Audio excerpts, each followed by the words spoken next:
Hello good morning everyone. तो हम लोग करंट इलेक्ट्रिसिटी पढ़ रहे थे और उसमें हम लोग 4 वीडियो देख चुके थे, 4 वीडियो अपलोड कर चुके थे। तो आज हम लोग देखने वाले temperature dependence of resistivity. Okay, so already we discussed about resistivity and we know the formula of resistivity, that is m upon n e square tau. So when you increase the temperature, tau decreases, tau is the relaxation time, right? Tau decreases and resistivity increases. So by experiment d rho, change in resistivity, d rho, here rho is resistivity, change in resistivity is directly proportional to temperature. That's come from experiment. And change in resistivity is directly proportional to resistivity also.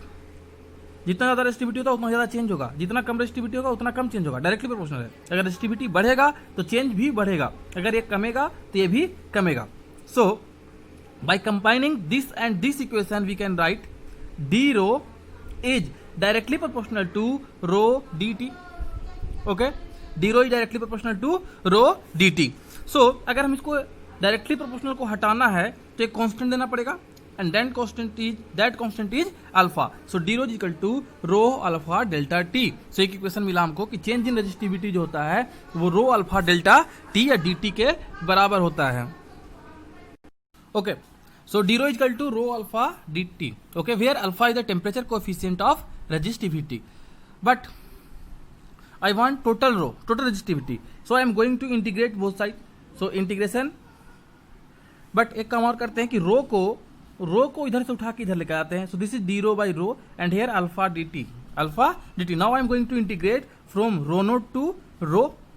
जब rho naught था then temperature was T naught, और जब resistivity रो हो गया होगा then temperature is T. ठीक है, सो D rho by rho का इंटीग्रेशन क्या होता है? L N rho by rho naught होगा कि नहीं होगा after putting limit? D rho by rho का क्या होता है? एल एन ऑफ रो, इसमें लिमिट पुट कर देंगे इनिशियल और फाइनल, तो क्या हो जाएगा? L n of final minus l n of initial, और log a minus log b को बोल सकते हैं लॉग ए बाई बी, वही तो लिखा हुआ है डायरेक्टली ये l N rho by rho naught. ठीक है, देख लेना, तो बेसिक मैथमेटिक्स है, 12th में आ गए तुम लोग। सो डी रो बाई रो का हो गया l N rho by rho naught and alpha is constant, so alpha बाहर आ गया और डी टी का इंटीग्रेशन टी हो गया और लिमिट पुट कर दिया टी से टी नोट, तो आ गया टी माइनस टी नोट। तो l N rho by rho naught equal to alpha, और टी माइनस टी नोट को क्या लिख सकते हैं? Delta T. टी क्या था? बाद का टेम्परेचर। टी नोट क्या था? Initial temperature. तो final temperature minus initial temperature तो चेंज इन टेम्परेचर होगा। So L N rho by rho naught क्या हो गया? Alpha delta T. Okay, so L N को अगर हम उधर भेजेंगे तो e to the power exponential बन जाएगा। So rho by rho naught equal to e to the power alpha delta T. Rho naught को उधर भेज दिए तो रो इक्वल टू क्या हो गया? Rho naught e to the power alpha delta T. एक ही रिलेशन है, इसको याद रखना है, इस रिलेशन को याद रखना है। लेकिन most of the time in question alpha delta T, this value alpha delta t is less than 1, alpha delta t is less than 1। अगर alpha delta t less than 1 है तब ये फार्मूला नहीं लगाएंगे, तब इसको हम आगे बढ़ा रहे हैं, उस फार्मूला को अप्लाई करेंगे। लेकिन अगर अल्फा डेल्टा टी की वैल्यू इक्वल टू 1 है या ग्रेटर देन 1 है तो ये फार्मूला लगाएंगे।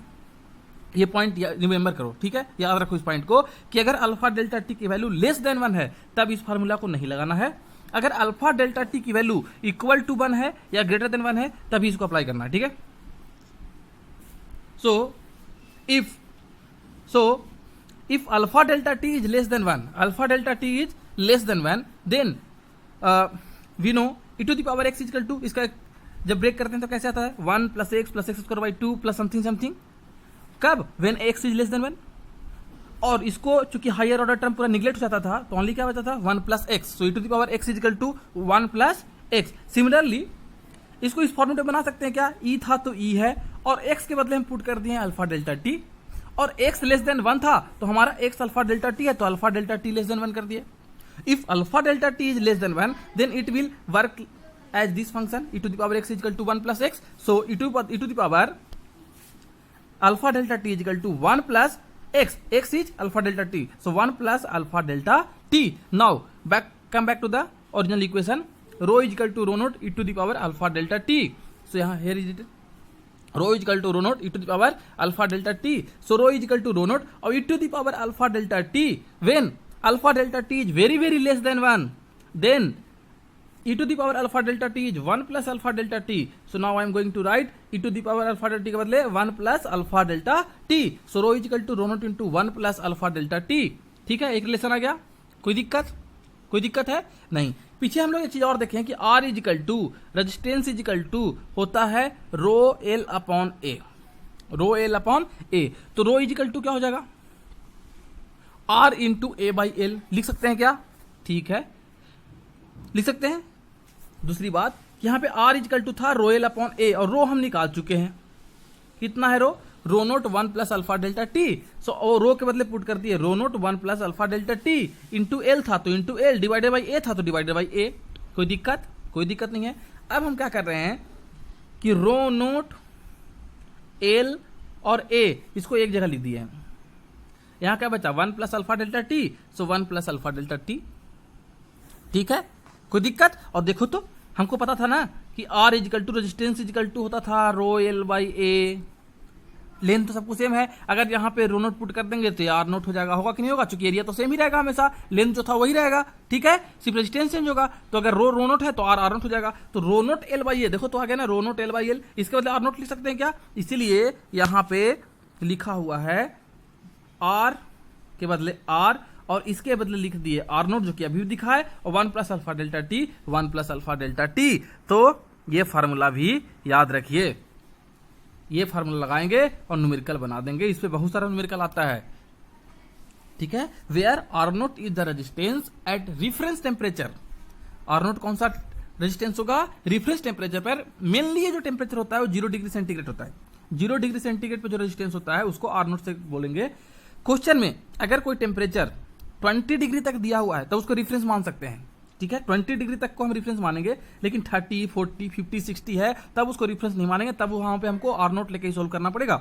लेकिन किसी न्यूमेरिकल में मैक्सिमम 20 डिग्री सेंटीग्रेड तक जो रेजिस्टेंस दिया हुआ है उसको हम लोग रेफरेंस और रेजिस्टेंस मान सकते हैं. ठीक है,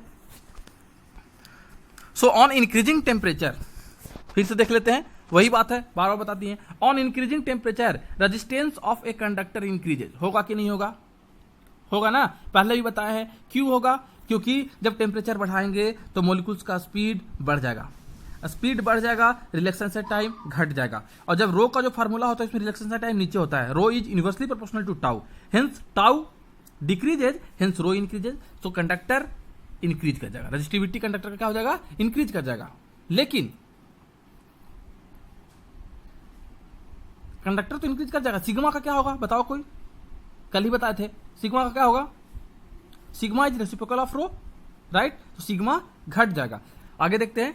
on increasing temperature resistivity of semiconductor and insulator. ये किसके लिए है? कंडक्टर के लिए. कंडक्टर के लिए इंक्रीज करेगा, कंडक्टर के लिए इंक्रीज करेगा, लेकिन सेमीकंडक्टर के लिए और इंसुलेटर के लिए ये घटता है.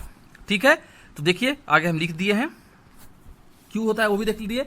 टेम्परेचर बढ़ेगा तो टाउ घटेगा, टाउ घटेगा तो रो बढ़ेगा फॉर कंडक्टर. बहुत बार पिछले 3-4 लेक्चर से ही तो पढ़ रहे हैं. फॉर सेमीकंडक्टर टेम्परेचर अगर बढ़ा दोगे तो नंबर ऑफ फ्री इलेक्ट्रॉन्स जो अवेलेबल है कंडक्टर का वो बढ़ जाता है. टेम्परेचर बढ़ाने से सेमीकंडक्टर के अंदर जितने भी नंबर ऑफ फ्री इलेक्ट्रॉन्स थे उसकी संख्या बढ़ जाती है. अब वो संख्या ही बढ़ गया तो खटाखट खटाखट इधर उधर होगा, बहुत सारा टकराएगा, एनर्जी आएगा. तो इसकी वजह से ये वाला क्या होता है?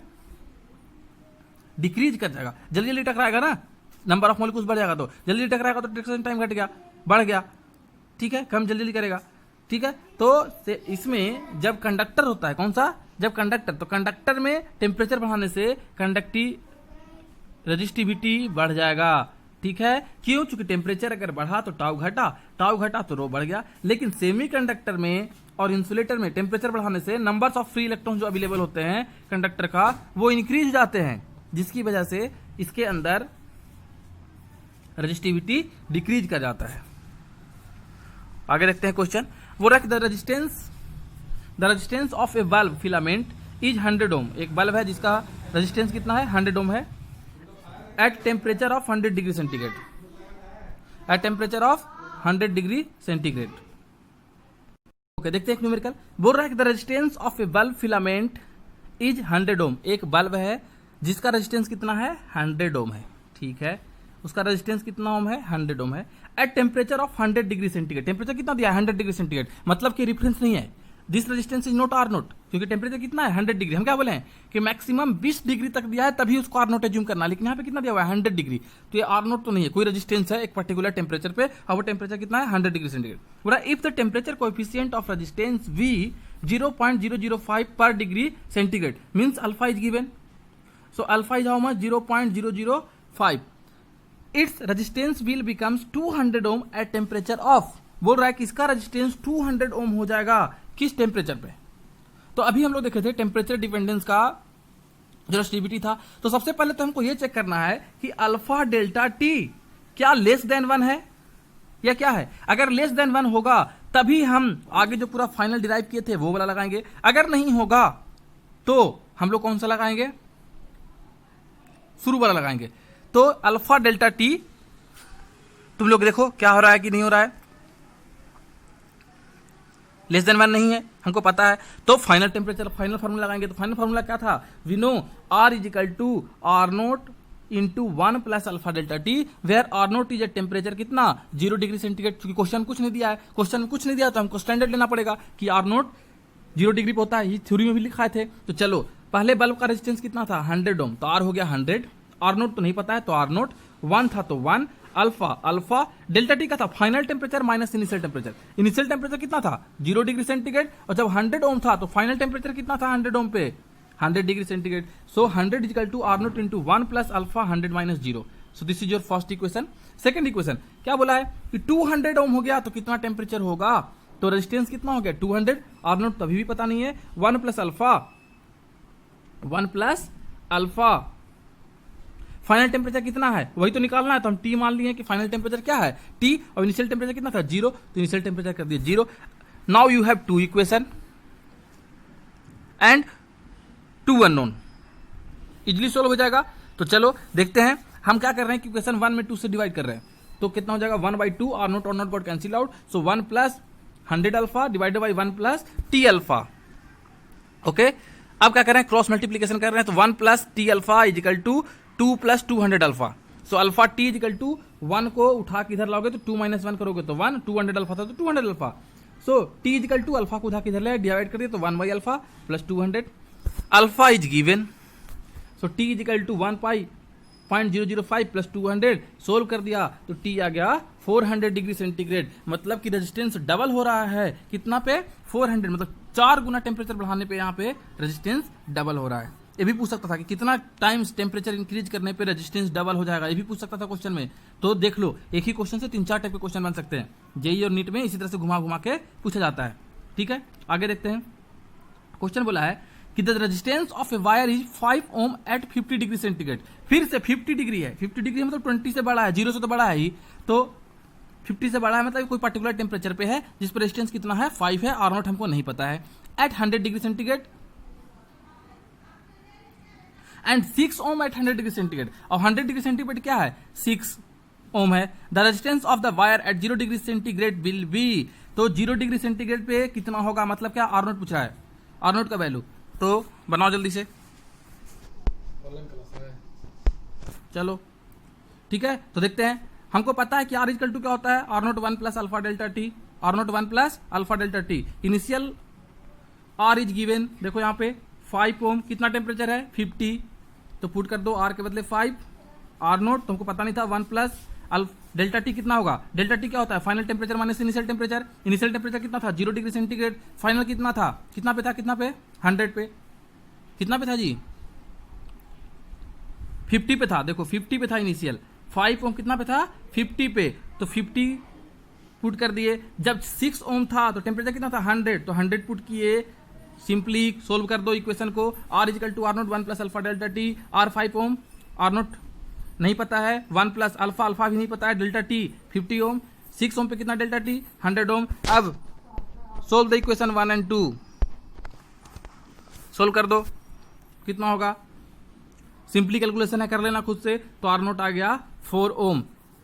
अब इक्वेशन सोल्व करना तो सिखाएंगे नहीं, बेसिक है 10th क्लास का फर्स्ट चैप्टर, ठीक है। तो आर नोट इक्वल टू कितना आ गया 4 ओम। एक और न्यूमेरिकल देखते हैं, बोल रहा है a conducting wire has resistance 10 ओम, एक कंडक्टिंग वायर है जिसका रेजिस्टेंस कितना दिया हुआ है 10 ohm at 0 degree centigrade, that means R naught is given, कितना डिग्री पे दिया हुआ है 0 डिग्री पे, और 0 डिग्री पे जो होता है क्या होता है आर नोट होता है, so 10 ohm is the R naught, ठीक है।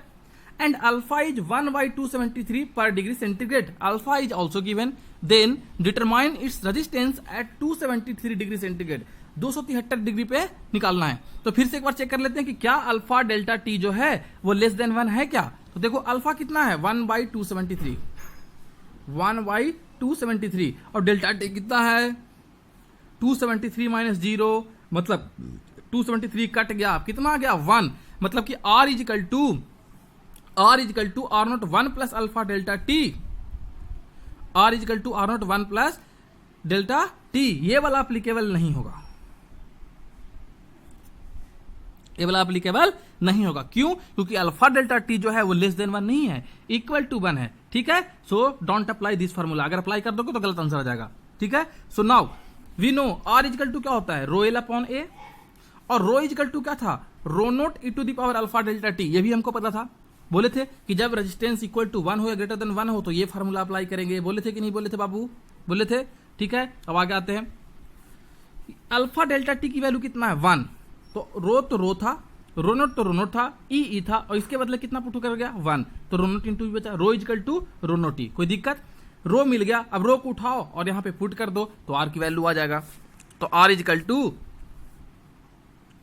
To rho naught e L by L A, so R is equal to rho naught L by A को एक जगह लिख दिए हैं और ई को ही लिख दिए हैं, और rho naught L by A क्या होता है R is equal to rho L by A, अभी बताए थे, होता है कि नहीं होता है। तो जब ये रो नोट होगा तो आर क्या होगा आर नोट होगा, मतलब R is equal to R naught into e, R is equal to R naught into e, and R naught is given कितना 10 ohm, so 10 e, R is equal to 10 e answer हो गया, ये ऑप्शन में था, ठीक है। अगला न्यूमेरिकल देखते हैं, 2 न्यूमेरिकल ज्यादा नहीं है, एक ये, एक 2 3, ठीक है। कितना टाइम हो गया 17 मिनट, ठीक है। अभी इतना ही करते हैं, नेक्स्ट वीडियो में हम लोग बचे हुए 3 न्यूमेरिकल को कर लेंगे। Thank you.